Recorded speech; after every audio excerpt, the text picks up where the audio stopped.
Comparecen como cada día el coordinador de emergencias, Fernando Simón, los directores operativos de la Guardia Civil, Laurentino Ceña, y de la Policía Nacional, José Ángel González, María José Rayo, directora de Transportes, y Miguel Ángel Villarroya, GEMAD. Simón.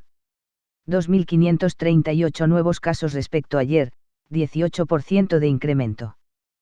Por debajo de semanas anteriores. Menos 13.700 casos en total. 558 fallecidos. 774 en UCI. Curados 1.081.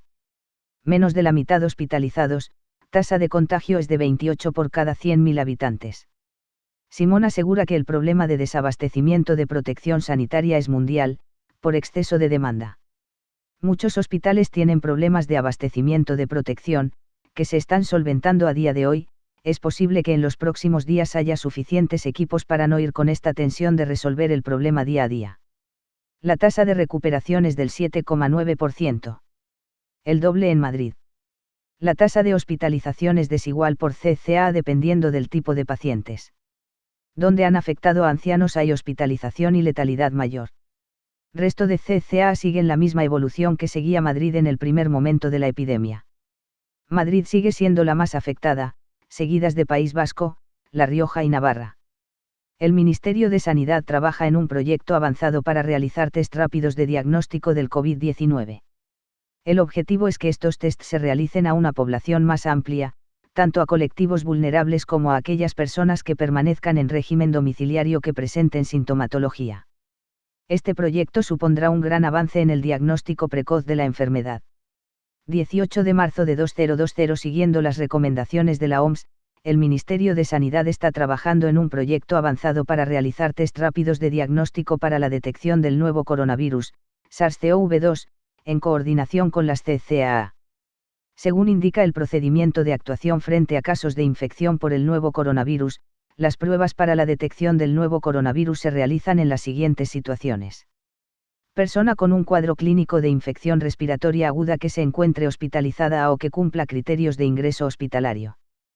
Persona con un cuadro clínico de infección respiratoria aguda de cualquier gravedad que pertenezca a alguno de los siguientes grupos: A. Personal sanitario y sociosanitario; B. Otros servicios esenciales. Se podrá considerar la realización del test diagnóstico en personas especialmente vulnerables que presenten un cuadro clínico de infección respiratoria aguda independientemente de su gravedad, tras una valoración clínica individualizada. Los test rápidos de diagnóstico, sin embargo, se podrán realizar a una población más amplia, tanto a colectivos vulnerables como a aquellas personas que permanezcan en régimen domiciliario que presenten sintomatología, lo que supondrá un gran avance en el diagnóstico precoz de la enfermedad. A día de hoy tenemos 13.716 nuevos casos en total acumulados en España de coronavirus, 2.538 nuevos respecto a ayer. Esto implica un 18% de incremento que viene en la línea de lo que observamos también ayer, que estaba en torno al 17,7%, en torno al 18%, y que está por debajo de lo observado en las semanas anteriores. Pero, como saben, ha habido algunas pequeñas modificaciones en las definiciones de caso que hacen que esta observación se tenga que valorar con mucha prudencia hasta dentro de al menos 2 o 3 días. Pero siempre es bueno que haya un descenso en la progresión, en la tasa de incremento diario de casos. De estos 13.700 casos, tenemos 558 fallecidos, desgraciadamente, que por comunidades autónomas tienen una distribución desigual que ahora pasaré a comentar brevemente. Tenemos también 774 casos en UCI, es decir, casos graves, y los hospitalizados son 5.717. Es una tasa de hospitalización global del 42%, lo que implica que el resto de los casos o se han curado, los curados hasta ahora son 1.081, o han fallecido o están en tratamiento domiciliario y por lo tanto son casos leves. Es decir, tenemos menos de la mitad que estén todavía hospitalizados. La tasa de incidencia global en España es de 28 por cada 100.000 habitantes. Estos datos se distribuyen desigualmente por comunidades autónomas. Como todos saben, tenemos una comunidad autónoma que ha sido, por así decir, la que ha evolucionado antes y de forma más rápida, es la Comunidad de Madrid, y luego tenemos 3 comunidades que están asociadas a un brote común a partir de un evento que reunió a muchísima gente, que son el País Vasco, La Rioja y Navarra. De todas formas, si bien el inicio de la epidemia en estas dos comunidades, debido a este evento, fue diferente a otras, también es cierto que la evolución posterior se va equiparando a lo que estamos observando en el resto de España. El resto de las comunidades autónomas siguen una evolución como esperaríamos en los primeros momentos de la epidemia de, por ejemplo, la Comunidad de Madrid. Estamos a la espera de ver cómo termina de evolucionar. Obviamente las medidas que se han aplicado a nivel global a estas otras comunidades les están afectando en un momento más temprano de lo que le afectó a Madrid y tendremos que ver cuál es el impacto real en la evolución de casos en todas esas otras comunidades autónomas. Es importante destacar que la tasa de hospitalización también es desigual en las diferentes comunidades y eso se debe fundamentalmente al tipo de pacientes que se van registrando. Las comunidades donde ha habido un impacto importante en residencias de ancianos tienen obviamente una hospitalización mayor y una tasa de letalidad mayor. Esto se observa si valoramos los porcentajes de casos que están en UCIs, hospitalizados o fallecidos. Más datos. La tasa de recuperación, los curados hasta ahora son el 7,9%, prácticamente el 8% de los casos que hemos diagnosticado se han recuperado ya. El doble en Madrid que en el resto de las comunidades autónomas. Madrid tiene un 17% de recuperaciones. También es normal porque lleva un periodo de epidemia digamos, más largo que el resto y por lo tanto ha habido más pacientes que hayan tenido tiempo de recuperarse. Dicho eso, tenemos otro tipo de informaciones relacionadas con la gestión de los servicios sanitarios. Como saben, muchos hospitales están sufriendo, digamos, problemas para continuar el abastecimiento de algunos recursos básicos de protección personal que se están solventando a día de hoy. Obviamente no tenemos un exceso, pero se están solventando hasta el día de hoy. Estamos consiguiendo mantener el abastecimiento. Sí que es cierto que según las informaciones que hemos recibido en este comité de seguimiento que mencionaban al principio en el Ministerio de Sanidad, es muy posible que en los próximos días tengamos suficientes equipos de protección personal para no ir con esta, digamos, tensión que nos mantiene el ir resolviendo el problema día a día o cada 2 días. Estamos trabajando en esa línea. Es un problema, como saben, que nos está afectando a todos los países debido a que la producción mundial se ha tenido que ir adaptando a un exceso exagerado de demanda comparado con la capacidad de producción que tenía previamente el mundo. Estamos tratando de solventarlo y parece ser que en breve podríamos estar en esa línea. De todas formas, hay que ser prudente. Dicho esto, si les parece bien, voy a ceder, como cada día, a mis compañeros del equipo técnico de cada uno de los ministerios la palabra para que especifiquen lo que se ha producido en cada una de sus áreas de competencia y luego continuamos con algunas otras informaciones de interés para todos los ciudadanos. Le voy a ceder la palabra primero al general del aire Miguel Villarroya, jefe del GEMAT. Gracias, Fernando. Buenos días a todos y, como ya viene siendo habitual, pues paso a actualizar aquellas actuaciones de las Fuerzas Armadas que en conjunción con el resto de las administraciones públicas se están realizando en apoyo de la población civil en el marco de la Operación Balmis para la campaña contra el COVID-19. Hoy, día 18 de marzo, estamos desplegados en 48 localidades. Estamos ya al pleno de las Fuerzas Armadas, están ya también unidades del Ejército del Aire que se estrenan hoy. En su presencia y junto a las de sus hermanos los ejércitos de tierra y la Armada, con un total de 2.600 efectivos, en el cual pues quiero reseñar hoy o destacar pues la presencia desde primera hora de esta mañana en las estaciones de cercanías de Madrid, en colaboración también con el Cuerpo Nacional de Policía. Hoy también estamos en IFEMA, en el albergue temporal para personas sin hogar de la Comunidad de Madrid, que a través de la mediación del Ministerio de Derechos Sociales y Agenda 2030 hemos desplegado unidades militares, incluyendo una unidad de soporte vital avanzado para apoyar al SAMUR social en esta tarea. Y ante esto quiero puntualizar que frente a la adversidad hay que cuidar siempre a los más débiles. También estamos realizando tareas de desinfección en locales del Cuerpo Nacional de Policía en Madrid y se está finalizando las labores de desinfección también en centros de la Dirección General de Tráfico que ayer quedaron pendientes, como son en Málaga y en Valladolid. Y también quiero matizar hoy que por qué estamos procediendo a desinfectar tantos sitios. Yo creo que es una cosa que estamos procediendo a esta labor en los sitios donde es más fácil contagiarse, es decir, estamos haciéndolo en aquellos sitios donde se prevé que haya mayor aglomeración de personas y en aquellos sitios donde la operación desde esos locales sea vital para el desarrollo normal de la actividad diaria. Es decir, por ejemplo, los centros de control de la Dirección General de Tráfico es obvio que necesitan desinfección, puesto que hay que tener allí presencia permanente para poder controlar todo el tráfico de carreteras que está el día a día. Eso es evidente porque en estos sitios donde ha habido posibilidad de que se haya depositado el virus es más fácil contagiarse. En general, pues lo que quiero matizar ya y para terminar, que se está haciendo un esfuerzo muy importante por parte de las Fuerzas Armadas con todas aquellas capacidades de las que disponemos y para poder atender a todas las múltiples peticiones que estamos teniendo, estamos procediendo a una priorización para atender a aquellas más urgentes. Pero los españoles tienen que estar seguros de que sus Fuerzas Armadas, en conjunción con el resto de las administraciones públicas, estamos con ellos. No les vamos a fallar. Pero esta no es una batalla que podamos ganar solo los que estamos aquí. Es tarea de todos.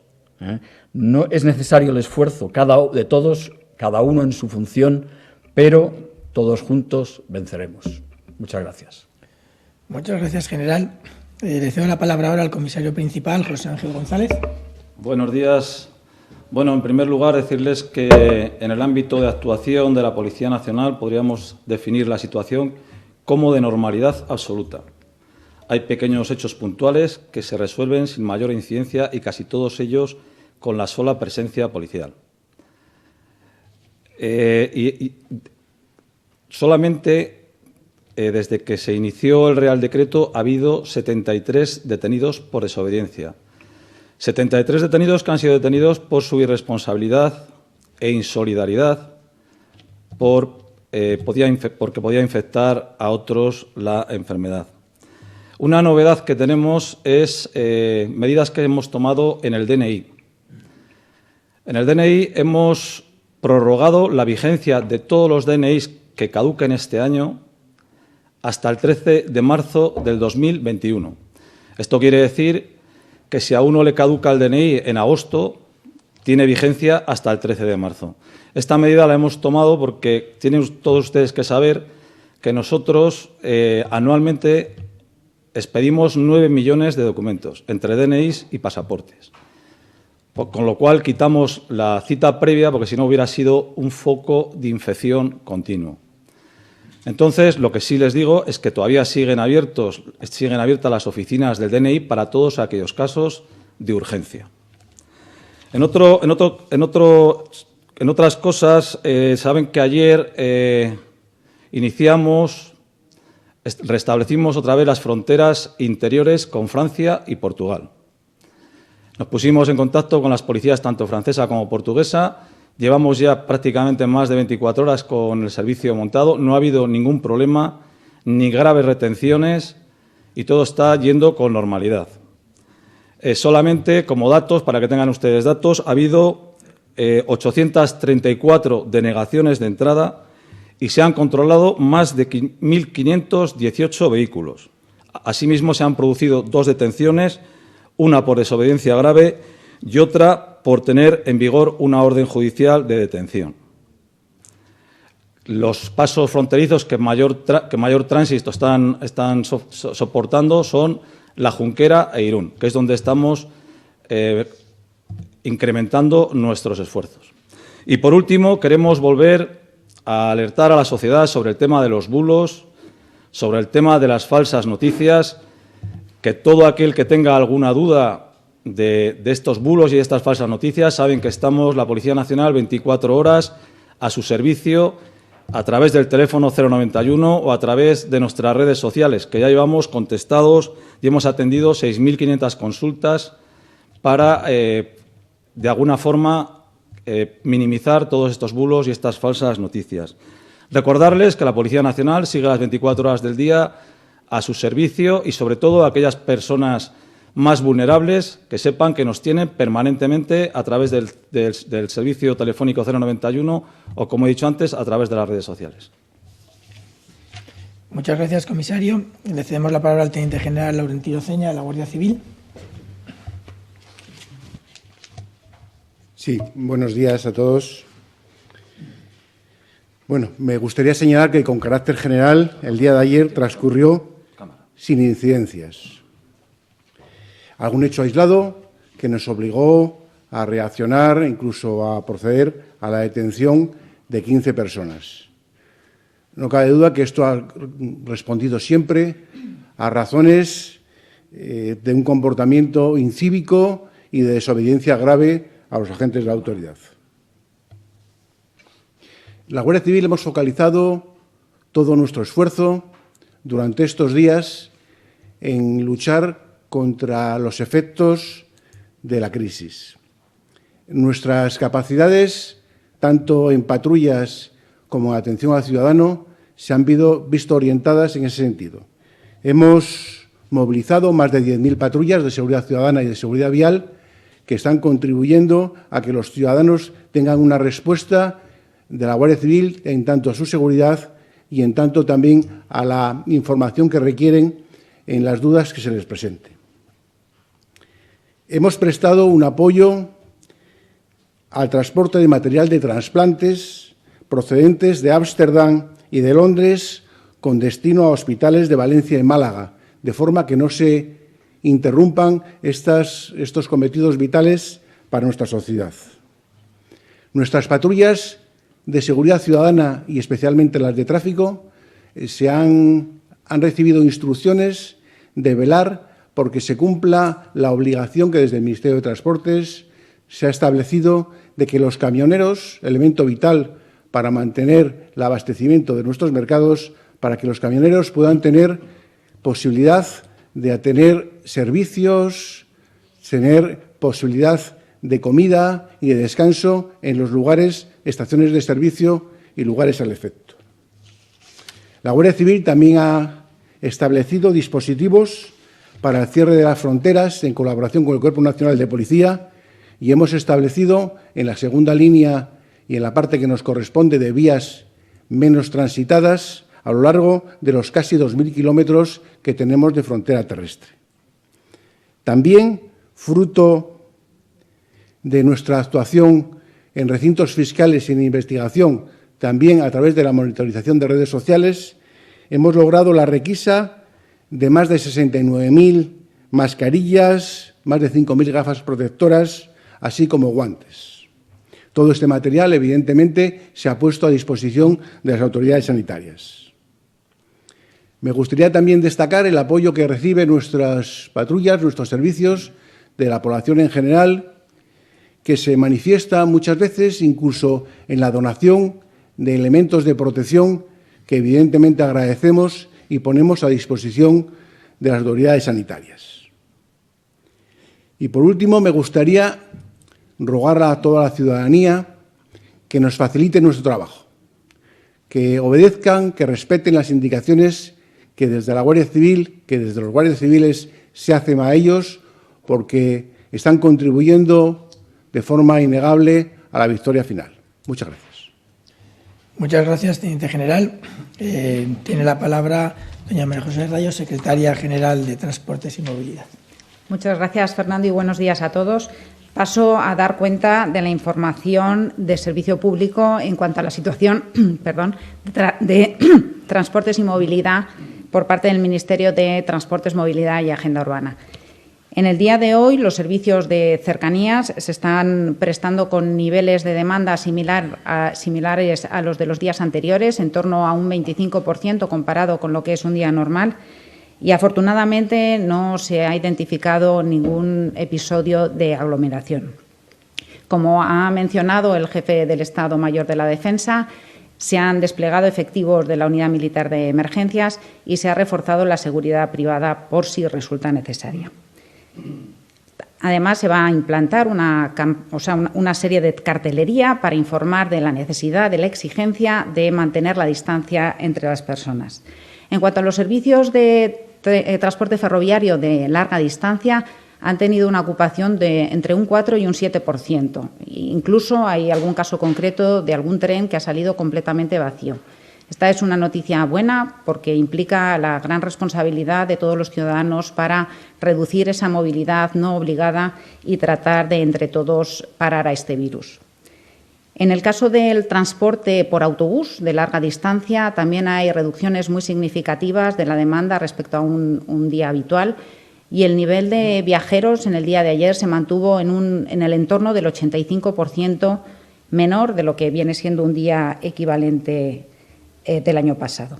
Y en el transporte aéreo, el número total de operaciones finalmente fue de un 41% inferior a un día normal.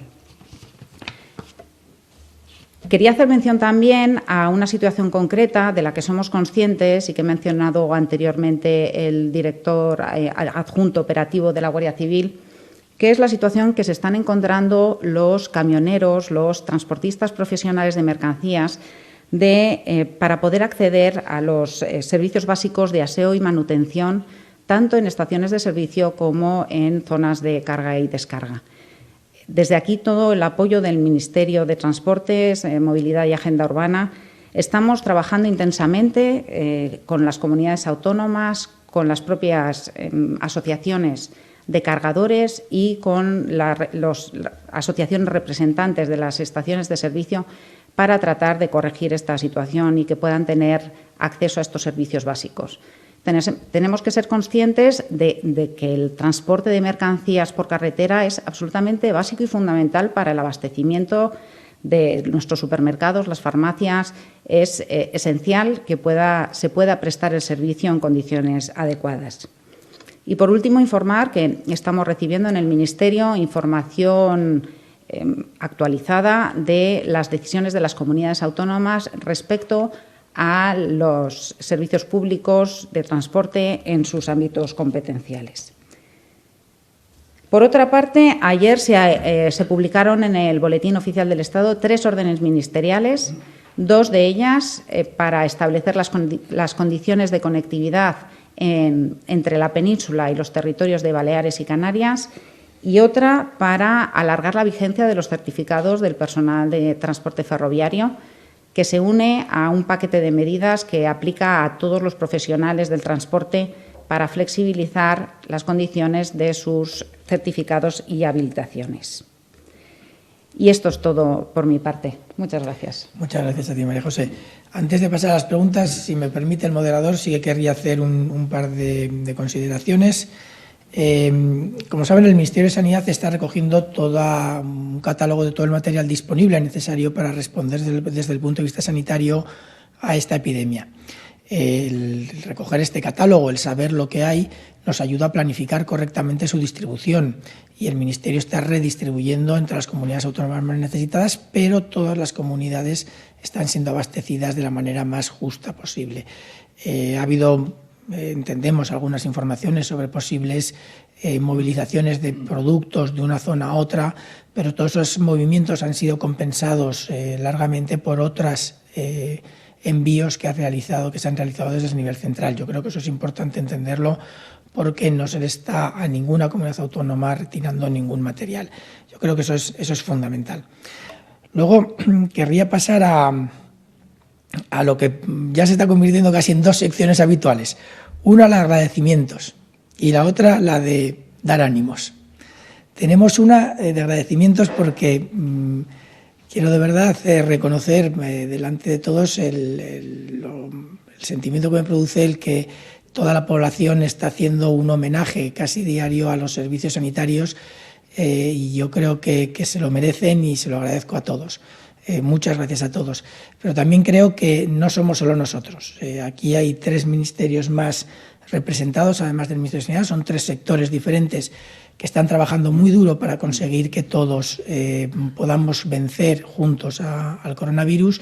Y yo creo que es importante que lo reconozcamos a todos. Si es posible, hoy podíamos hacer el homenaje a otro grupo, por ejemplo, a las fuerzas y cuerpos de seguridad del Estado, y mañana se lo hacemos a otro.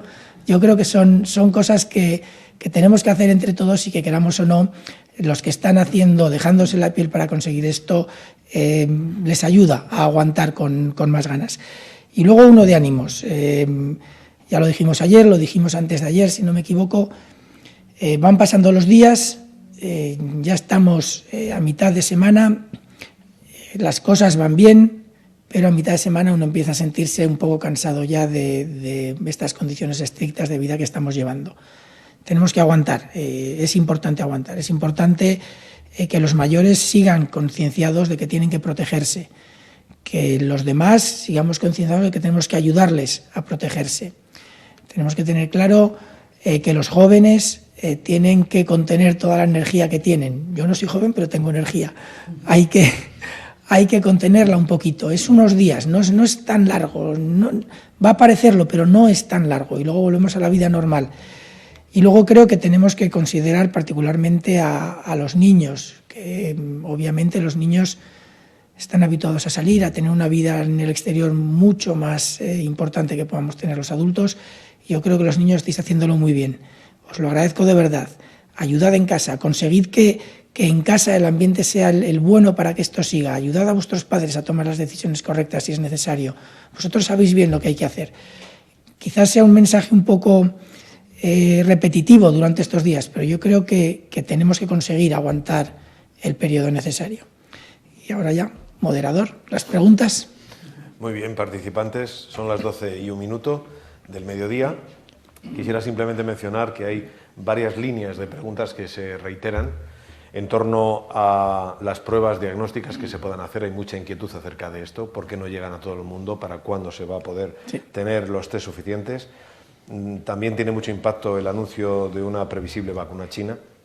El asunto de las residencias de ancianos y la incidencia especial en una de ellas, la vulnerabilidad de este sector a que acaba de referirse el doctor Fernando Simón, y muchas preguntas también sobre el propio despliegue de la Unión Militar de Emergencias en distintas ciudades, que luego le dirigiremos al jefe del Estado Mayor de la Defensa. Si les parece, comenzamos, por ejemplo, por el enunciado que lanza ABC. Parece que ya han llegado los primeros test rápidos a Sanidad. ¿Cómo van a empezar a hacerse? Casa por casa, hay que ir al hospital. ¿Hay estimación de cuánto aumentará los positivos con la extensión de las pruebas a los casos leves? Fernando Simón. Bueno, ahora mismo el Ministerio de Sanidad está trabajando junto con las comunidades autónomas en la planificación del despliegue que va a ser necesario para utilizar estos test rápidos. Los test rápidos van a venir en cantidades muy importantes progresivamente. Llega ahora mismo un primer volumen, una primera cantidad de test que se van a revalidar en el Centro Nacional de Epidemiología con las muestras que tenemos, y vamos a empezar inmediatamente. No le puedo decir si será mañana o pasado mañana, pero se va a empezar inmediatamente a hacer las pruebas a todas las personas que tienen sintomatología y que pueden estar o no afectadas por el coronavirus. Lo importante de este proceso de muestras con el test rápido es asegurarse que está bien integrado con los sistemas sanitarios. No tendría sentido hacerse la prueba, porque si un positivo tiene que ser dirigido, tiene que ser supervisado y tiene que ser valorado por los servicios sanitarios, y por lo tanto los servicios sanitarios de todos los niveles, y en este caso atención primaria tiene un rol fundamental en los test que se hacen a personas que están en su domicilio, tienen que estar muy integrados en el proceso. Estamos en ello. El Ministerio creo que lanzará en coordinación con las comunidades autónomas este procedimiento probablemente en los próximos días, y con ese mecanismo recuperaremos algunos de los problemas que se venían detectando en las últimas días, semanas, en los que había mucha gente que o en los que se retrasaba el poderles hacer el test. No tenemos claro cuánto van a poder incrementar el número de casos confirmados de coronavirus. La incidencia poblacional ahora mismo no la conocemos bien. Sí que los primeros tests vamos a tratar de que se hagan a una muestra representativa de las poblaciones de interés para poder valorar esa posible transmisión en la comunidad. Y a partir de ahí podremos establecer cuánto de diseminado o no de diseminada o no está la transmisión del virus.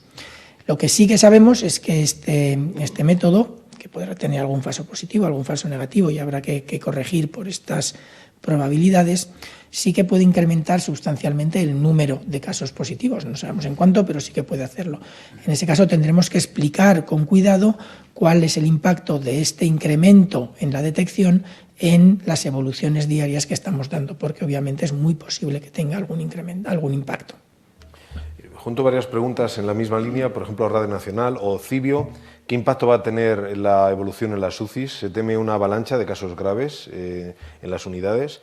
O Cibio, por ejemplo, pregunta, a raíz de lo que dijo ayer el presidente del Gobierno, que aún quedan días para alcanzar el pico, ¿cuál es la fecha que maneja su centro de coordinación, doctor Simón? Sí, me las anoto porque si no se me olvidará.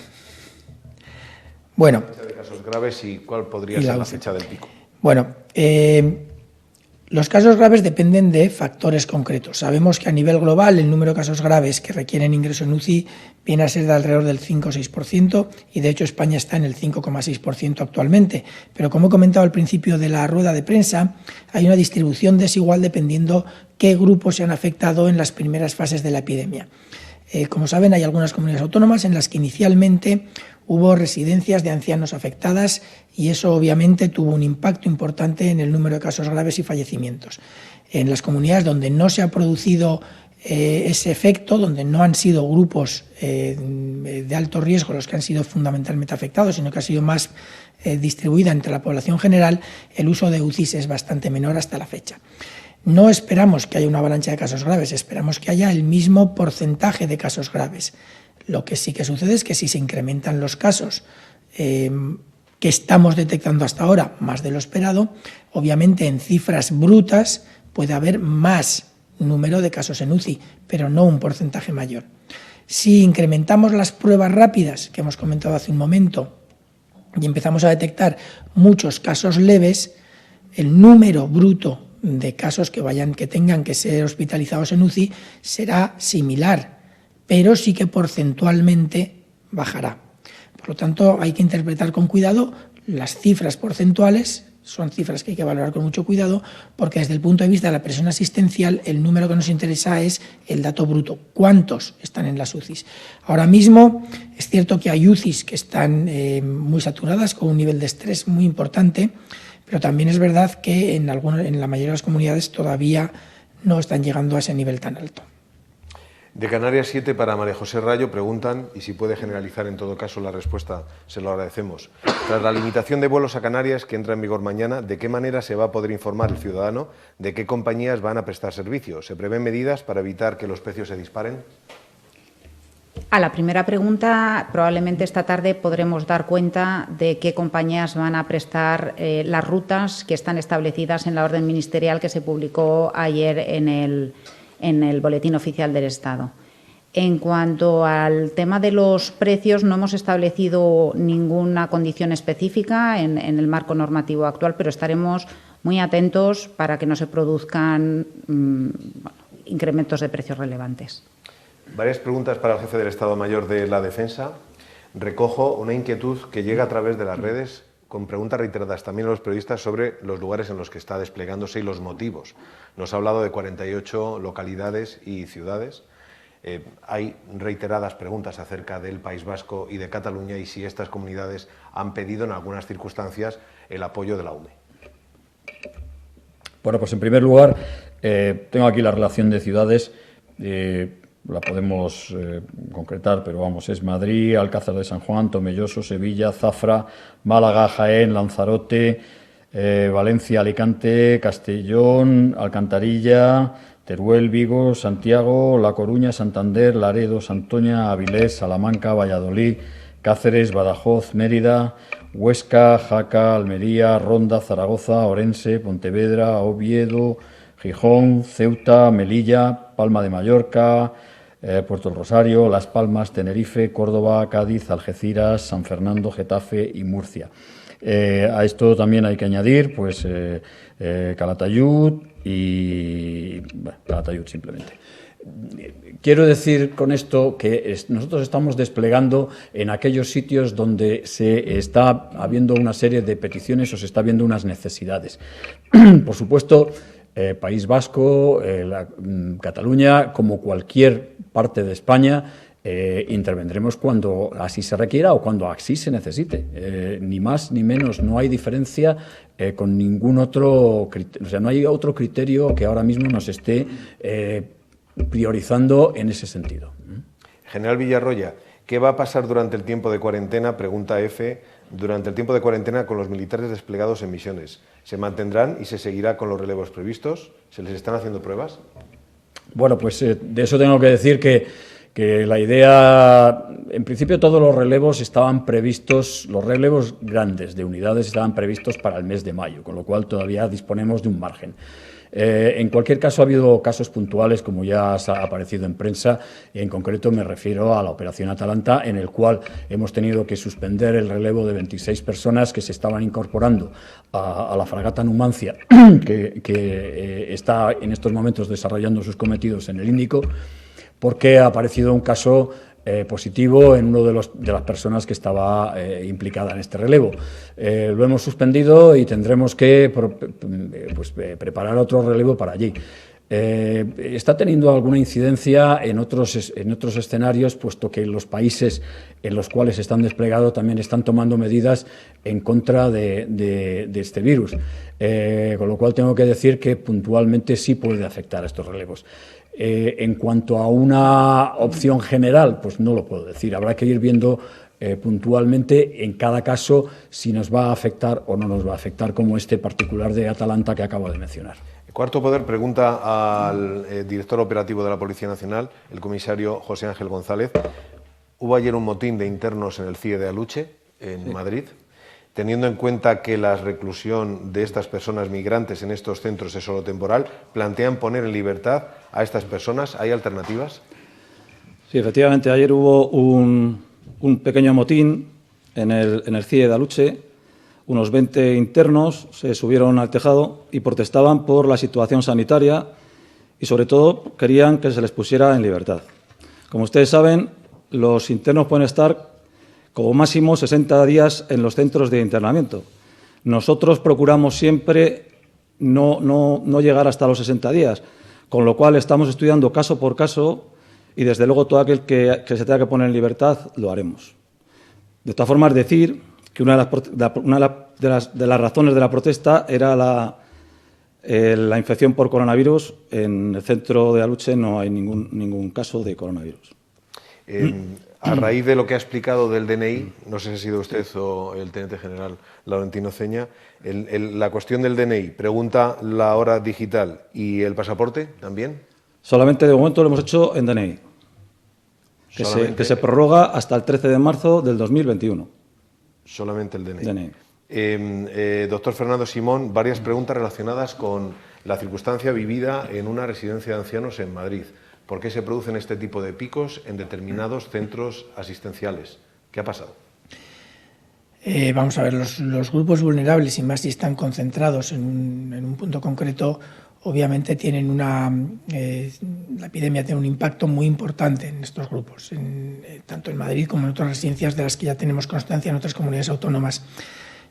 Son grupos que tenemos que proteger. Se está ahora mismo trabajando en un procedimiento para tratar de reducir los riesgos asociados a las residencias de ancianos, proveerlas con los recursos y con los mecanismos para reducir estos riesgos, pero sí que es verdad que si el virus entra en un grupo vulnerable como este, obviamente el impacto es mucho mayor del que pueda tener en cualquier otro grupo poblacional.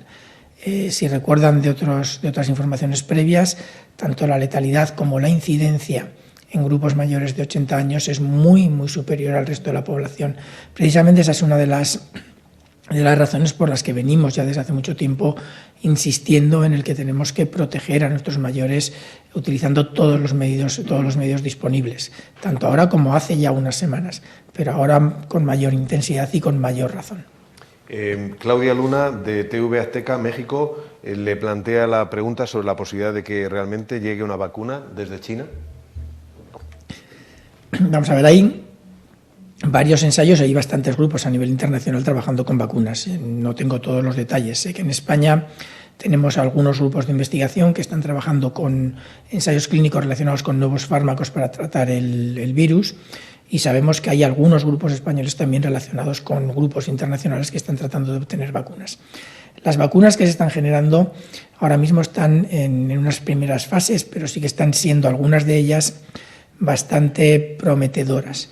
Ahora, una cosa es tener una vacuna disponible que puede producir un resultado, digamos, que puede tener una eficacia buena para prevenir el coronavirus, pero tiene que ser además segura, que no produzca efectos secundarios demasiado malos como para que no compense el utilizarla. Y además tenemos que tener una capacidad de producción, o la empresa que la comercialice tiene una capacidad de producción suficiente para abastecer las necesidades globales. Eso lleva un periodo más largo. El que la vacuna exista no implica que esté ya disponible. Estoy subiendo y bajando por las distintas preguntas que formulan los medios. Ruego que también me disculpen ellos, pero he visto en alguna de las preguntas que ahora no localizo algo que me ha parecido interesante en relación con el ibuprofeno y el paracetamol. Hubo algún tipo de duda que resolvió la Agencia Española del Medicamento con respecto al ibuprofeno en España, pero teniendo en cuenta lo que ha ocurrido, se está dosificando de otra manera la receta de paracetamol en España, y además preguntan de Radio Televisión Española, ¿se ha renovado automáticamente todas las recetas de pacientes para que no tengan que acudir al centro de salud si no es necesario? Bien, respecto al ibuprofeno, ya no es que España explicara que no ha encontrado evidencia sólida a favor o en contra del uso del ibuprofeno, es que ya la Agencia Europea creo que está tratando el tema, y en breve, no sé si lo habrán hecho ya, en breve va a haber una información al respecto. Yo creo que por ese lado no tenemos que tener mayor preocupación. En cuanto a las recetas, no tengo información si ha habido una regulación. En el Ministerio hay una Dirección General de Farmacia y Servicios Sanitarios, que es la responsable. Me puedo informar ahora mismo si ha habido alguna regulación al respecto y contarlo mañana si es necesario. Tanto como para el paracetamol como para las recetas habituales para crónicos. Se ha hablado, y recojo aquí muchos mensajes que vemos en redes sociales, sobre la requisa de material de las mascarillas. El propio doctor Simón se ha referido a ello también en su primera intervención. ¿Nos pueden aclarar, nos preguntan, por qué, si es material necesario, se está requisando y en qué lugares y con qué objetivo? Bueno, ahora le cederé también la palabra a nuestros compañeros del Ministerio del Interior, pero lo cierto es que las requisas del material normalmente no obedecen a un afán de recopilarlo o de tenerlo en algún departamento central. Las requisas que se han realizado hasta ahora, si no me equivoco, se deben a problemas en, por así decir, la certificación de calidad de los productos o procesos industriales de producción. De todas formas, no sé si nuestros compañeros del Ministerio del Interior tienen más información al respecto.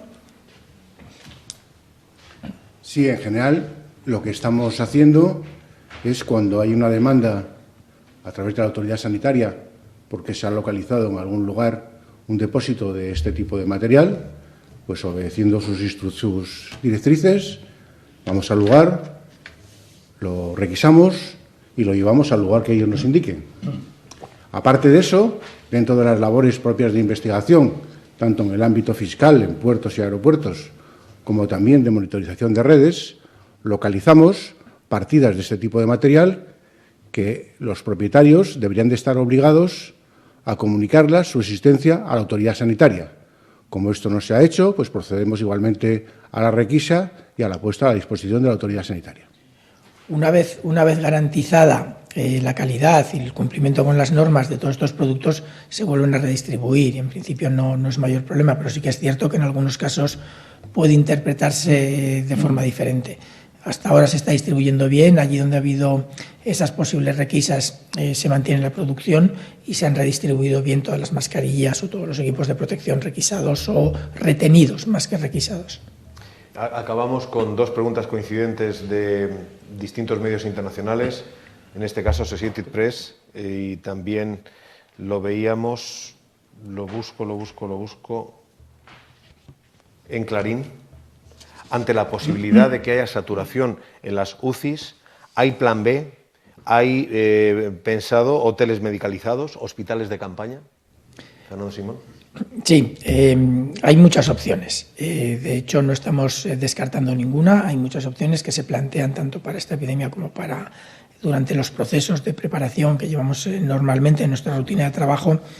Y todas estas opciones pasan por muchas posibilidades. Hay opciones relacionadas con el Ministerio de Defensa, que tiene algunos recursos que se pueden proveer.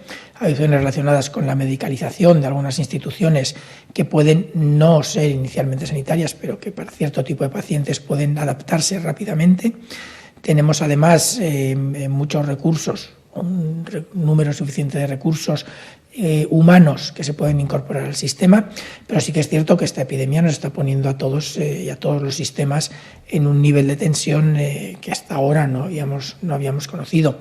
Y por lo tanto, aunque hay muchas opciones, sí que es cierto que tenemos que valorarlas con cuidado, ir aplicándolas progresivamente a medida que son necesarias, y estamos también valorando nuevas opciones que hasta ahora ni siquiera se nos habían ocurrido. Hay varias preguntas que casi voy a dejar en el aire, pero quiero sugerirle a María José Rayo sobre las personas que están en el extranjero, nacionales que tienen que volver, transporte aéreo. Posiblemente a lo largo del día haya una explicación más detenida acerca de esta cuestión, pero igual tiene algo que decir. Hay preguntas en nuestro chat.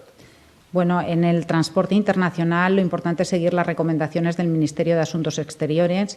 Nosotros estamos en contacto con las compañías de AOC español, de licencia española, para tratar de facilitar al máximo, pero es evidente que con un anuncio de limitación, de cierre de fronteras exteriores de la Unión Europea, la oferta de vuelos se va a ver reducida y habrá que tomar las medidas que corresponda para facilitar el retorno de aquellos españoles que quieran hacerlo. Pues si les parece, damos por concluida aquí esta comparecencia. Mañana de nuevo a las 11:30 estarán los responsables técnicos de los ministerios competentes, Fernando Simón, los directores operativos, Laurentino Ceña y José Ángel González, la secretaria general de Transportes, María José Rayo, y el jefe del Estado Mayor de la Defensa, Miguel Villarroya. Muchísimas gracias. Creo que a propuesta del doctor Simón, esta tarde le dedicamos el aplauso a las fuerzas y cuerpos de seguridad del Estado, estén donde estén y sean de donde sean. Muchas gracias. Gracias a los participantes.